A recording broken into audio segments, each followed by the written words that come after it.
नमस्कार दोस्तों। Trading view pine script के इस ट्यूटोरियल में आज हम लोग ये सीखने वाले हैं कि पाइन स्क्रिप्ट के अंदर गैप्स ऑफ या गैप्स ऑन इस एट्रीब्यूट का आखिर मतलब क्या होता है। आपने अगर मेरे मल्टी टाइम फ्रेम रिलेटेड कोई ट्यूटोरियल्स देखे हो पाइन स्क्रिप्ट के, तो आपने देखा होगा कि मैं उसमें रिक्वेस्ट डॉट सिक्योरिटी फंक्शन का यूज करता हूँ और इस फंक्शन में मोस्ट ऑफ द टाइम्स में ये gaps is equal to bar merge dot gaps of ये वाला एट्रीब्यूट लिखता हूं। तो इसका मतलब क्या है ये आज हम लोग सीखने वाले हैं। चलिए कोड देखते हैं। यहाँ पे एक इंडिकेटर फंक्शन है जिसका नाम मैंने दिया है गैप्स ऑन ऑफ। हम लोग क्या करने वाले हैं, निफ्टी इंडेक्स की वैल्यू को, उसकी क्लोज वैल्यू को एक्सेस करने वाले हैं रिक्वेस्ट डॉट सिक्योरिटी फंक्शन का यूज करके। तो कैसे करना है देखिए, रिक्वेस्ट डॉट सिक्योरिटी फंक्शन को मैंने यहाँ पे लिखा हुआ है, सिंबल नेम है निफ्टी, टाइम फ्रेम कौन सी होगी, जो भी हमारी हमारे करंट चार्ट की टाइम फ्रेम होगी वही टाइम फ्रेम। देन एक्सप्रेशन में क्या लिखा है मैंने, क्लोज वैल्यू, मुझे निफ्टी की क्लोज वैल्यू को एक्सेस करना है। आगे मैंने लिखा है gaps is equal to gaps bar merge dot gaps underscore of. और आगे एक टेक्निकल इनपुट है, इसके बारे में फिलहाल आपको सोचने की जरूरत नहीं है, बस आपको ये लिखना है। तो अब मैंने जब ये गैप्स अंडरस्कोर ऑफ लिखा है, इसका क्या मतलब है मैं जब आपको ये प्रैक्टिकली करके दिखाऊंगा तो समझाऊंगा। आगे बढ़ते हैं। फिलहाल तो मुझे यहाँ पे निफ्टी की जो क्लोज वैल्यू है वो मिल चुकी है। मैं उसे प्लॉट फंक्शन का यूज करके चार्ट पे ऐसे प्लॉट कर रहा हूँ। मैं इस इंडिकेटर को आपको चार्ट पे प्लॉट करके एक बार शो करता हूँ। मैं सीधा निफ्टी पे जाता हूँ और आपको शो करूंगा कि इंडिकेटर प्लॉट क्या कर रहा है। देखिए, हर एक कैंडल के ऊपर उस कैंडल की जो क्लोज वैल्यू होगी वहां पे ये ब्लू कलर की लाइन ऐसे ड्रॉ हो रही है। अगर मैं अपना कर्सर यहाँ पे रखूँ किसी भी बार पे, तो हमारे इंडिकेटर के नाम के आगे जो क्लोज वैल्यू है और यहाँ ट्रेडिंग व्यू ने दिखाई हुई ओपन हाई लो क्लोज में से ये जो क्लोज वैल्यू है उनको आप देखिए, दोनों आपको मैच होती हुई दिखाई देगी। यहाँ भी वही वही वैल्यू है और यहाँ भी वही वैल्यू है, देखिए सेम वैल्यू है। तो हमारा इंडिकेटर क्या कर रहा है, निफ्टी की क्लोज वैल्यू को एक्सेस कर रहा है। अब देखिए, हमारा इंडियन मार्केट का सेशन कहाँ से शुरू होता है और कहाँ खत्म होता है। ये शुरू होता है सुबह 9:15 बजे और खत्म होता है दोपहर को 3:30 बजे। अब मान लीजिए कि मैंने इस इंडिकेटर को बिटकॉइन के चार्ट पे अप्लाई किया है। ओके, बिटकॉइन का चार्ट जो 24/7 चलते रहता है, ये अभी भी चल रहा है। अभी बजे हैं शाम के 7:30 बजे। तो हमारा इंडियन मार्केट तो क्लोज हो चुका है, लेकिन ये बिटकॉइन मार्केट अभी भी चालू है। ओके, तो हमारा ये जो इंडिकेटर है यहाँ नीचे उस क्लोज लाइन को प्लॉट कर रहा है, क्योंकि यहाँ पे थोड़ा स्केल का इशू है। बिटकॉइन की स्केल अभी 1,10,000 के अराउंड चल रही है और निफ्टी की स्केल 25,000 के अराउंड चल रही है। तो कैंडल्स जो है वो एकदम चार्ट के ऊपर चली गई है और हमारी लाइन जो है वो चार्ट के एकदम नीचे है। तो मैं क्या करता हूँ, इस लाइन को थोड़ा एक्सपांड करता हूँ और फिर हम लोग देखते हैं कि लाइन ने कैसा आउटपुट हमें शो किया है।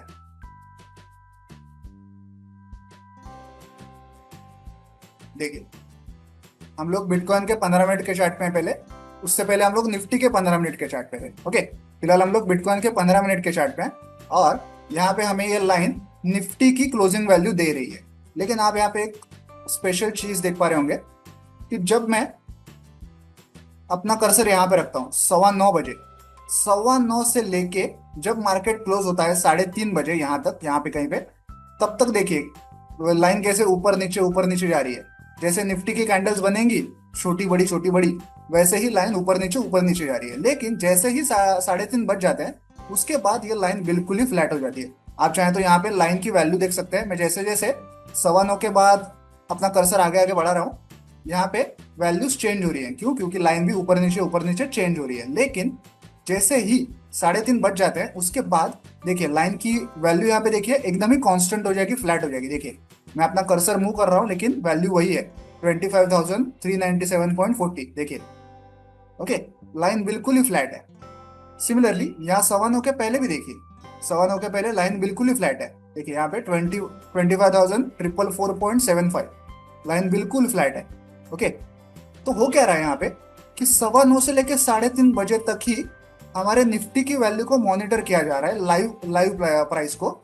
और जैसे ही मार्केट क्लोज हो जाता है तो क्या किया जा रहा है, जो निफ्टी की लास्ट अवेलेबल वैल्यू थी ना, उसी को फिर आगे ड्रॉ किया जा रहा है। तो अगर हम लोग निफ्टी की लास्ट वैल्यू देखें कि कौन सी है, तो ये है। देखिए नीचे आप टाइम देखिए, 15:15 मतलब 3:15 बजे। ओके, तो क्योंकि हम लोग 15 मिनट के चार्ट में हैं, तो 3:15 से लेके 3:30 तक ये लास्ट बार होगा यहाँ पे। ओके, तो उस लास्ट बार की वैल्यू हमें यहाँ पे मिली है, जो आप यहाँ पे देख सकते हैं कितनी है वैल्यू वो, 25,397.40। इसके बाद हमारा इंडियन मार्केट क्लोज हो जाता है। ठीक है, तो उसके आगे वही वैल्यू कैरी फॉरवर्ड की जा रही है। जो 3:30 बजे लास्ट वैल्यू हमें मिली थी, वही वैल्यू आगे कैरी फॉरवर्ड की जाती है अगले दिन सुबह 9:15 तक। ओके, अगर मैं आपको पिछला भी उदाहरण दिखाऊं, आज तो है 3 जुलाई, कल का 2 जुलाई का अगर मैं एग्जांपल दिखाऊं आपको, यहाँ से 9:15 बजे मामला शुरू हुआ। ओके, प्राइस ऊपर नीचे जा रही है, और यहाँ 3:15 से लेके 3:30 बजे तक, 3:30 को लास्ट कैंडल होगी, तो यहाँ पे वो हमें आखिरी वैल्यू मिली निफ्टी की, जो कि है 25,444.75। तो यहाँ से उसी वैल्यू को आगे कैरी फॉरवर्ड किया जा रहा है, कब तक, अगले दिन सुबह 9:15 बजे तक। मतलब 3:30 से लेके अगले दिन सुबह 9:15 बजे तक वही लाइन कैरी फॉरवर्ड की जा रही है। इसलिए हमें यहाँ पे ये लाइन ऐसे फ्लैट दिखाई दे रही है।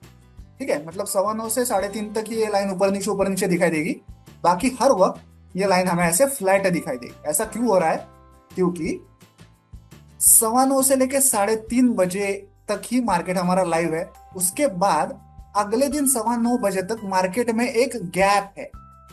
3:30 से लेके अगले दिन 9:15 बजे तक मार्केट के अंदर, निफ्टी मार्केट के अंदर, इंडियन मार्केट के अंदर एक गैप है।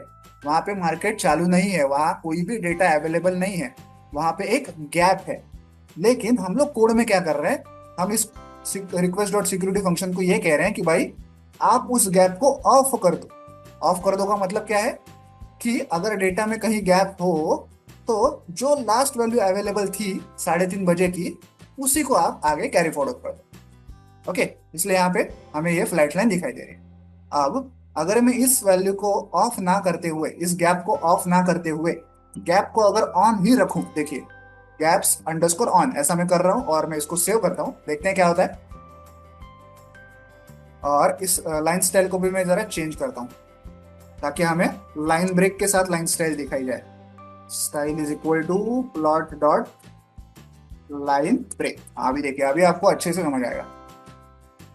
अब देखिए, यहाँ पे 9:15 का बार है, 9:15 बजे हमारा मार्केट शुरू हुआ, और यहाँ पे 3:30 को खत्म हुआ, 3:15 3:30 के बाद खत्म हुआ। तो उसके आगे 3:30 के बाद या 9:15 से पहले अभी कोई भी आउटपुट हमें शो ही नहीं किया जा रहा। आप इंडिकेटर के नाम के आगे भी वैल्यूज को देख सकते हैं, जहां पे या ब्लू लाइन के ऊपर अपना कर्सर रखता हूँ माउस का, तब वहां पे इंडिकेटर के नाम के आगे वैल्यूज दिखाई दे रही हैं 9:15 से लेके 3:30 के बीच में। लेकिन जैसे ही 3:30 के बाद मैं अपना कर्सर यहाँ पे आगे बढ़ा रहा हूँ, देखिए कोई भी वैल्यू इंडिकेटर के नाम के आगे, कोई भी वैल्यू हमें दिखाई नहीं दे रही है। ओके, आप अगर आज के दिन पे देखेंगे तो यहाँ पे आपको वो लास्ट वैल्यू दिखाई देगी इंडिकेटर के नाम के आगे, आज के दिन है, क्योंकि आज का दिन लाइव है। ओके, लेकिन यहाँ पे लाइन कोई प्लॉट नहीं की जाएगी, और जितने हिस्टोरिकल बार्स हैं वहां पे तो कोई लाइन की वैल्यू दिखाई ही नहीं जाएगी यहाँ पे 3:30 के बाद अगले दिन 9:15 तक। देखिए, अब हमने क्या किया है, गैप्स को ऑन रखा है, मतलब 3:30 बजे के बाद अगले दिन 9:15 तक एक गैप यहाँ पे क्रिएट हो रही है, क्योंकि हमारा निफ्टी मार्केट या इंडियन मार्केट अभी लाइव नहीं है, तो उसका कोई भी लाइव डेटा यहाँ पे मौजूद नहीं है। ओके, तो यहाँ पे हमारा जो रिक्वेस्ट डॉट सिक्योरिटी फंक्शन है, वो कोई भी डेटा को एक्सेस नहीं कर पा रहा निफ्टी के, इसलिए वो कोई भी डेटा को यहाँ पे ड्रॉ भी नहीं कर पा रहा। ठीक है, तो ये है हमारा गैप्स ऑन और गैप्स ऑफ एट्रीब्यूट का असली इंप्लीमेंटेशन, असली मतलब। आई होप आप ये पूरा ट्यूटोरियल समझ गए होंगे। वीडियो को एंड तक देखने के लिए धन्यवाद। Thank you.